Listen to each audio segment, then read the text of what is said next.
I'm going to go ahead with the meeting beginning ritual.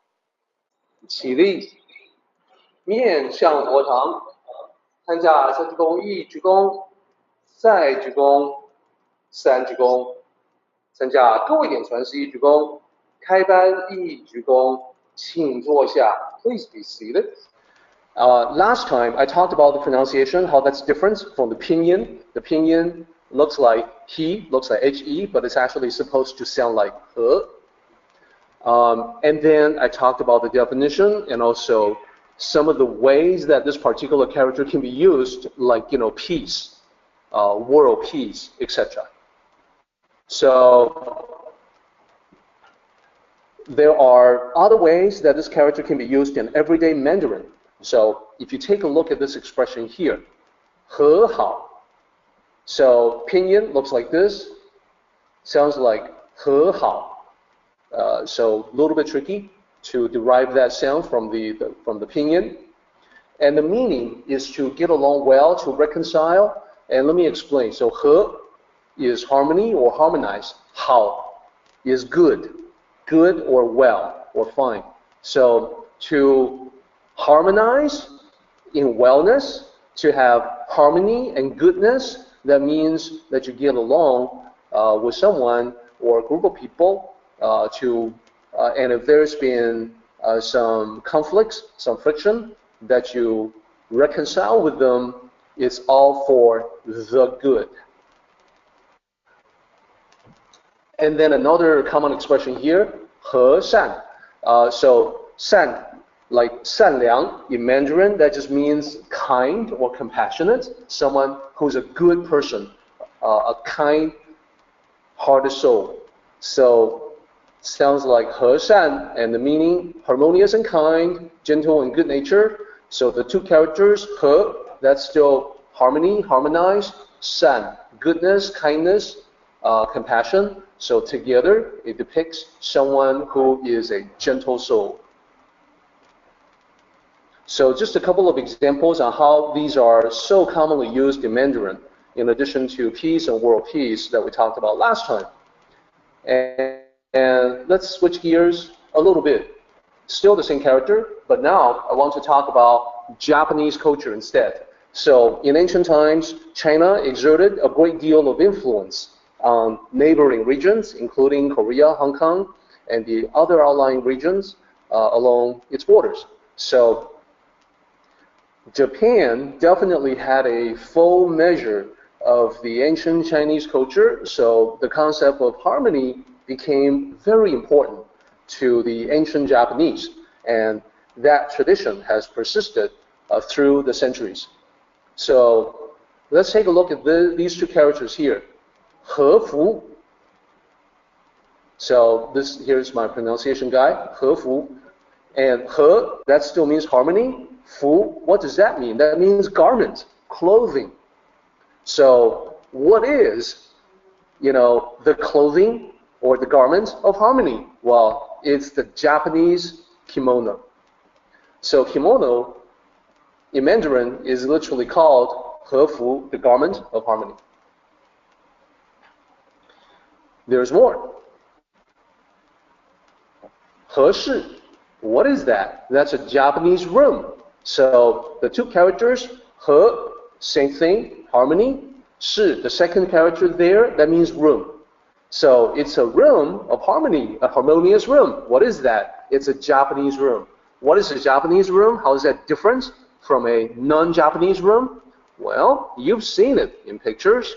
A Japanese room usually has screens, and in ancient times, it wasn't glass for windows. It was just basically paper. Sliding doors, and also tatami. Tatami is a floor matting that's used in Japanese rooms, in 和室. And why don't I go ahead and show a picture? Looks like this. And when you go in, you're not supposed to wear shoes in a Japanese room. You have to take off your shoes, wear indoor slippers, and if you were to stay in a traditional Japanese hotel, it would be set up like this. And at night, when you are about to sleep, you're actually sleeping on this tatami, and they will bring in, covering, the bed sheets, etc., for you to sleep basically on the floor. And that's how people do it. There's no bed like a separate thing. The entire room is the bed. So people are usually kneeling, and there's usually low tables for taking meals and whatnot. And if you haven't experienced at least a few days in a Japanese room, I would urge you to give that a try, perhaps a vacation in Japan. But this is just a way to show how this character is actually more important than it may seem, so that in Japanese culture, the clothing and the room that are traditional, that are considered traditional of the Japanese, they all begin with this character, he, meaning harmony. And now that you have an idea of that importance, let's move on to talk about another character. And by the way, in the first line, when we say 和大愿, we're talking about 和 to harmonize, 大 big, and then 愿 a complaint, a dispute, a conflict.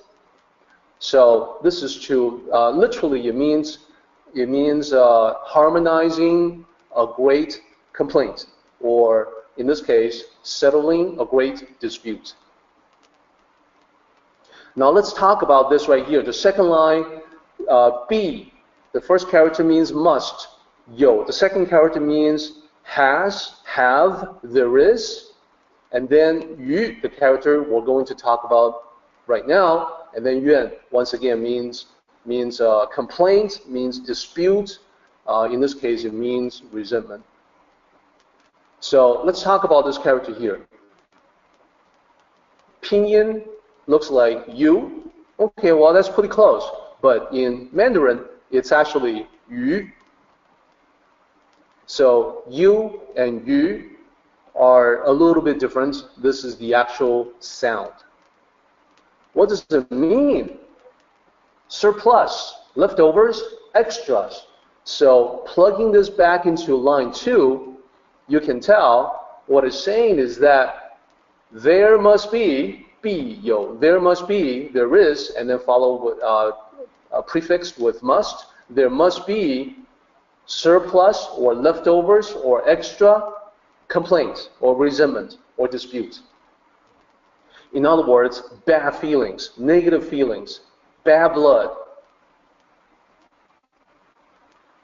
So here's more cultural notes for you, and I think it's important to always establish a foundation in genuine, authentic Chinese culture. That makes you understand this ancient text all the more. Certainly a lot better, a lot more than, in my opinion, most of the books available out there. So first of all, this character sounds exactly as this character. So both this character and this character, they look different, but they sound exactly the same. This is the character for fish. It is also pronounced yu.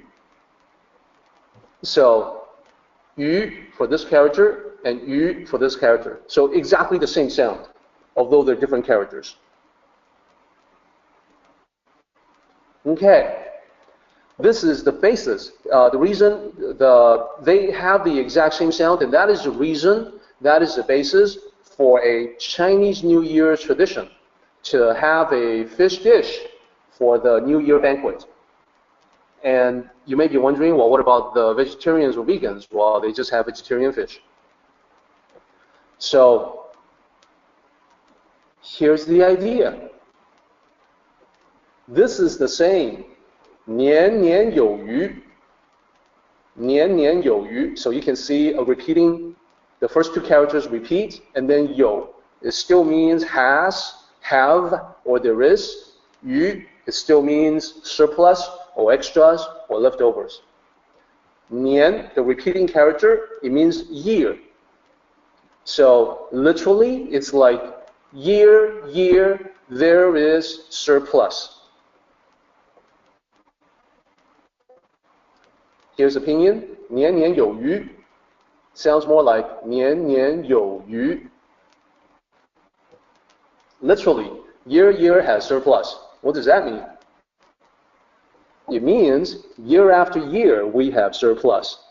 So you can tell this is a very auspicious thing to say. 年年有余. So when you are celebrating Chinese New Year, you want to say this. You want to say, year after year, we have surplus. Life is good. We have extras. We have leftovers. We have abundance. We have prosperity. That's what it means. As you can see, this is an auspicious saying. So people cook fish for the new year. You wanted to say, 年年有余. Remember, same sound. Year after year, we have fish. But of course, they actually mean 年年有余, a wish that the new year will bring good fortune and prosperity for the entire family. Now you know. Now I'm aware that we have plenty of people listening in who are already quite familiar with Chinese traditions and things that people do for Chinese New Year. But I'm also aware that there are certain things that people have never heard of. So I'm kind of curious, if you have or have not heard of this, if you can please just type it out for me in the feedback, in the Q&A.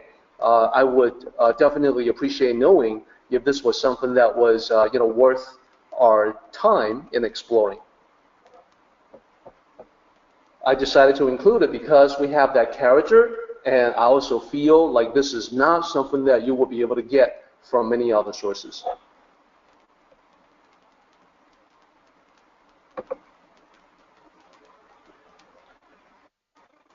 Moving on. Now let's explore this character, yuan, which is repeated as the last character in line 1 and the last character in line 2.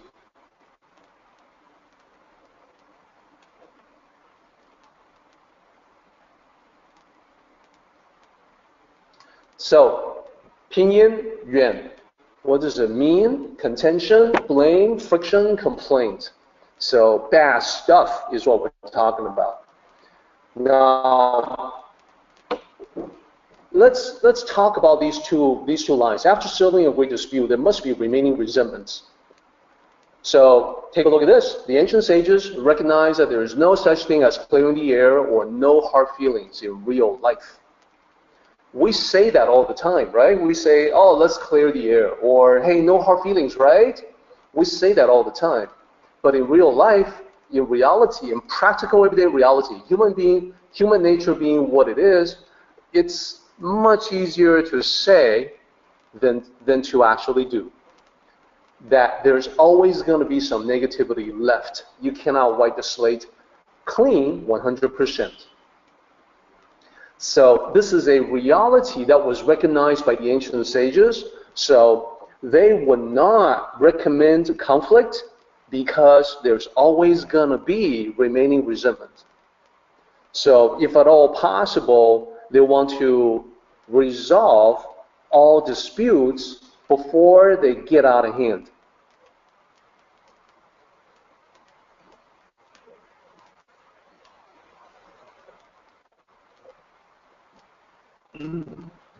And in fact, this is a major reason, one of the reasons, real sages refrain from debates.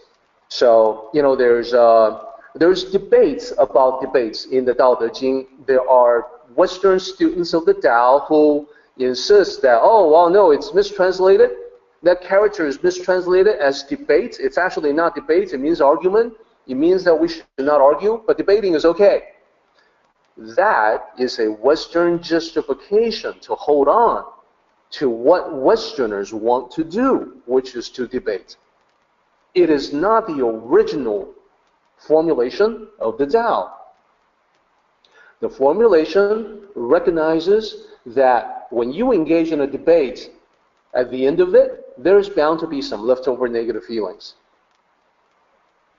So do not assume that it's going to be sort of a kumbaya ideal situation where the winning side of the debates has dispensed knowledge and wisdom, and the losing side gracefully admits defeat and learns from that knowledge and wisdom. Like I said, kumbaya never happens. In real life, it's always a little bit bitter, at least a little bit on the losing side.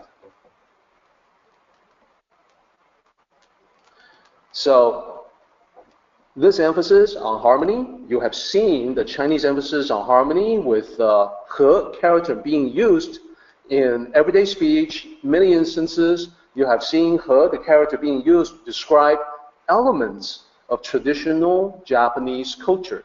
So that emphasis, that overwhelming emphasis and the distaste for debates can be extremely difficult for the Western mind to understand, much less accept. So this is what I mean when I talk about, the stubbornness that persists in Western culture. So when Eastern masters talk about, sometimes they'll say, "Oh, you Westerners, you will never be able to fully understand, what we talk about." Well, this is one of the things that they mean is that we're so rooted in contention. Our culture is adversarial. We have this legal system that's based on that adversarial relationship. And of course, the idea is that if you can overcome the obstacles posed by the adversarial relationship, then you are most likely in the right. But because it's so foundational in our culture, it can be very difficult for the Western mind to understand, much less accept. When I say accept, I mean to actually put it into practice. And I have seen how impossibly difficult that is for certain individuals that I call my friends.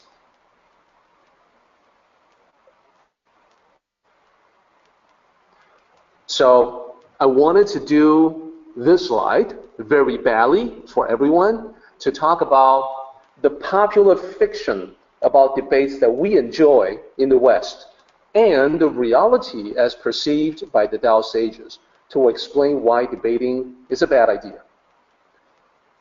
Popular fiction. Democracy thrives on healthy, rigorous debates.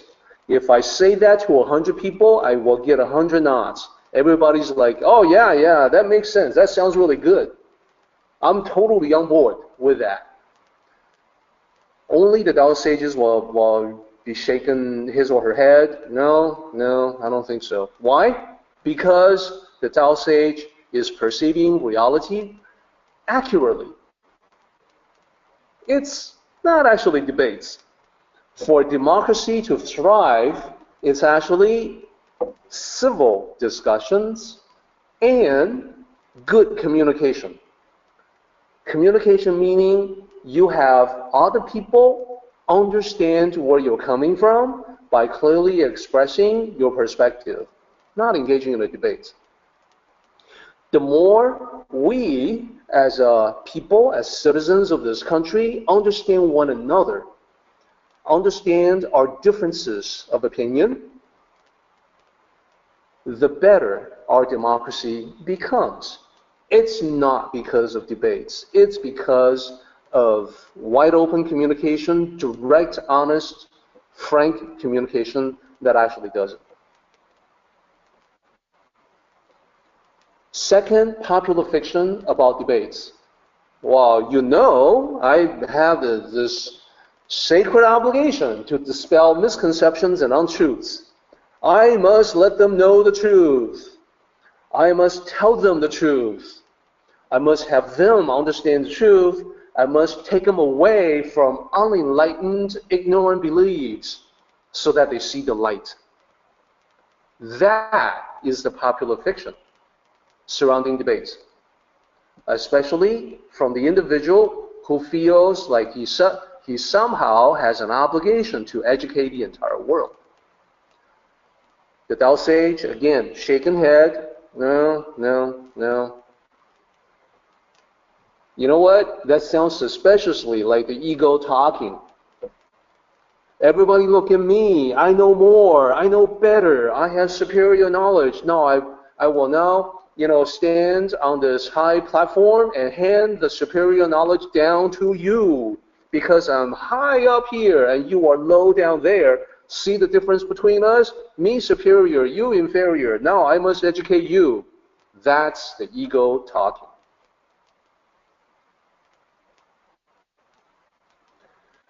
Third popular fiction about debates. Well, both sides will come away with new ideas and insights. They educate me, I educate them. We both benefit. Both sides benefit. The Tao sage is like, no. Reality is that more often than not, both sides end up more entrenched than ever. The losing side has not been converted to the other side. The losing side is thinking about ways to get back, to find better arguments to win the debate next time. That applies to absolutely everyone. The winning side continues on the ego trip, completely unaware.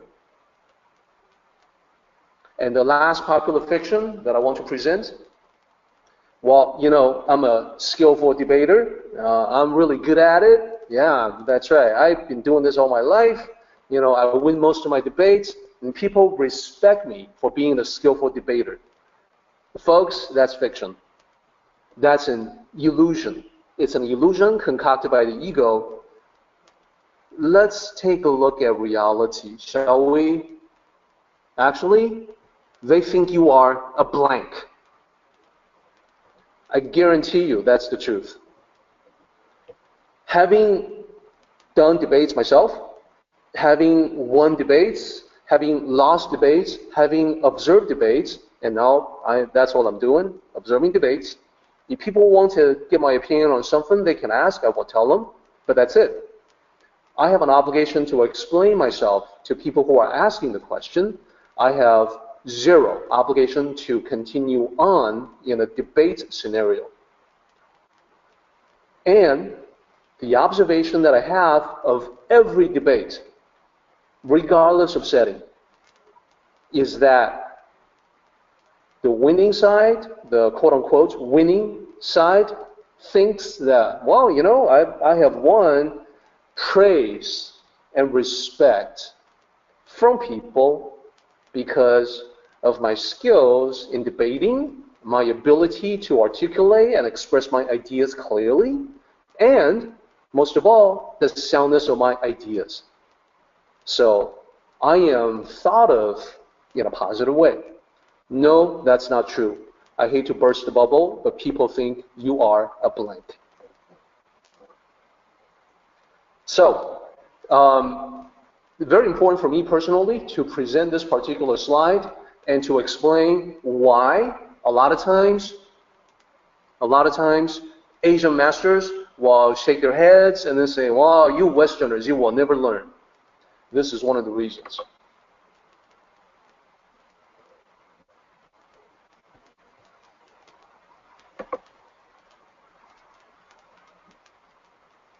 Okay, so let's do line 3.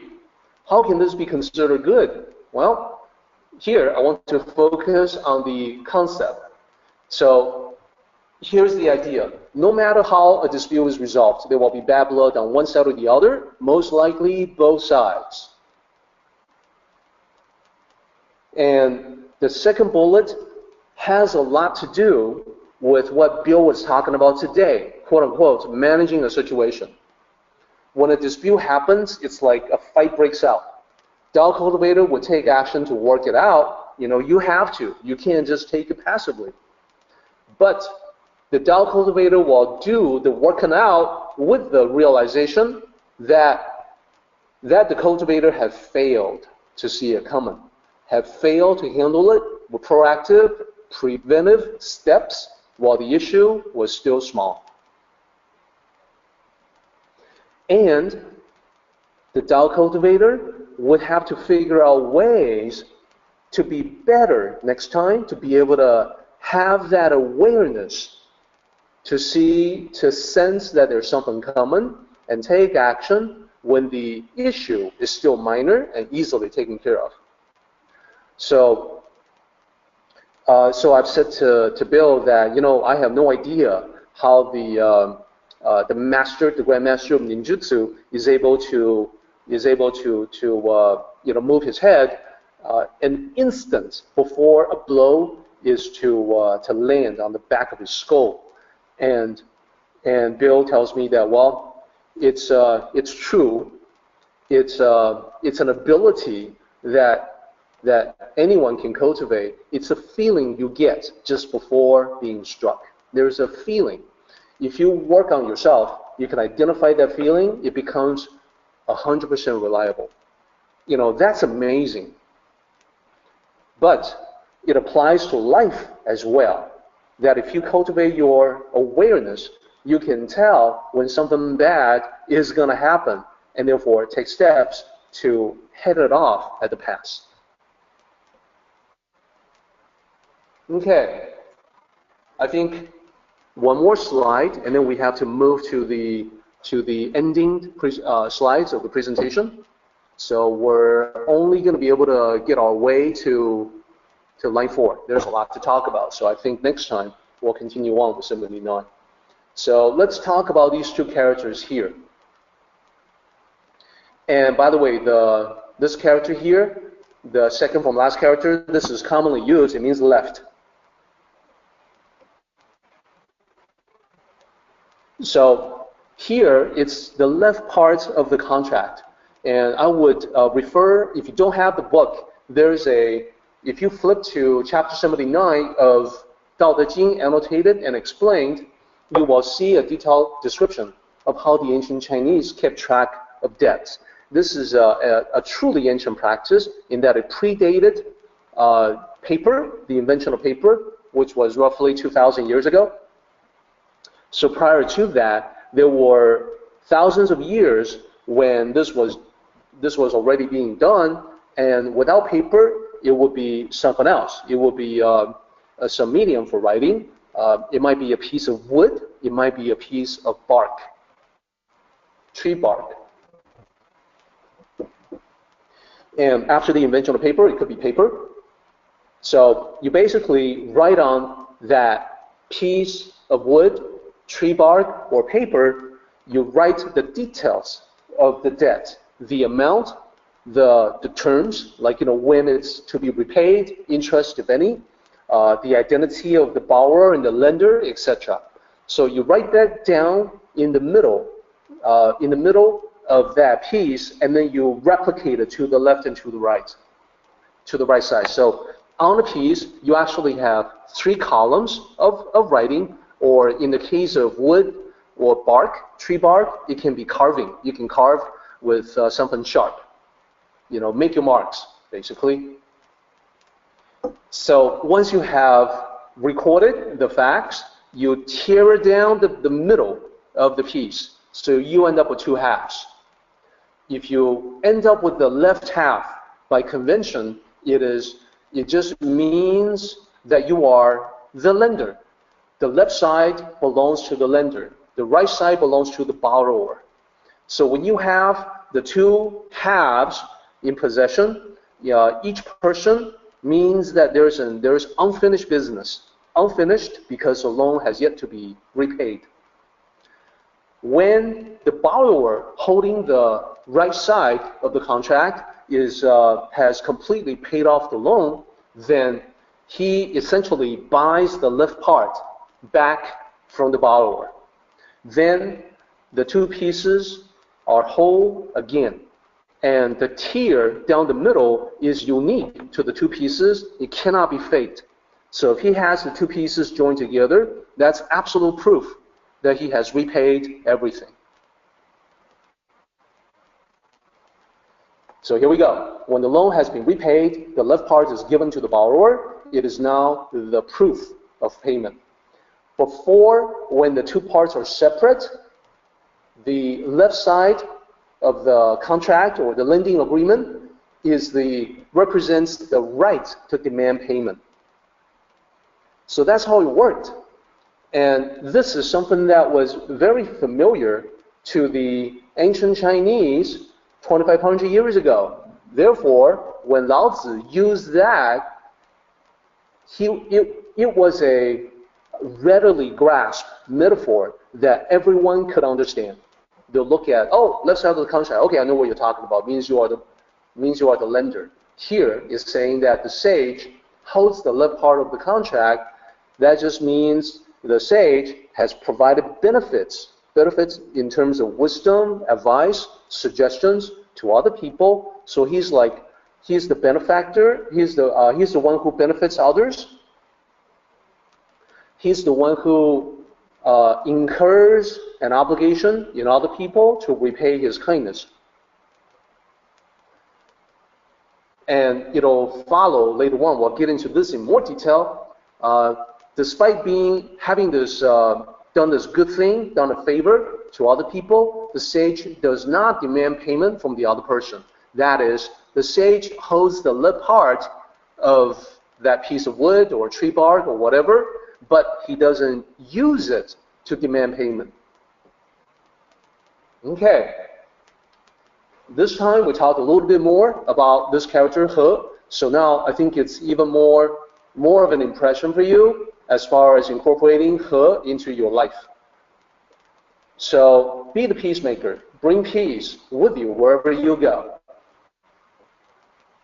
The second part is what we just talked about. This is to be like the sage, holding the left part of the contract without demanding payment. So the aspiration for Tao cultivators is to be helpful, provide assistance, but do so without any expectations, without conditions, without attachments. So part 3 is yet to come. Next time we'll talk about this more.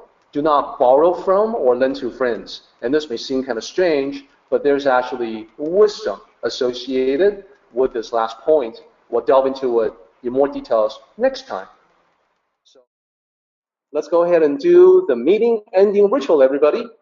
起立，面向佛堂，持架深鞠躬，1鞠躬，再鞠躬，3鞠躬，持架各位顶传11鞠躬，斜翻1鞠躬。We're done, everybody. Thank you so much.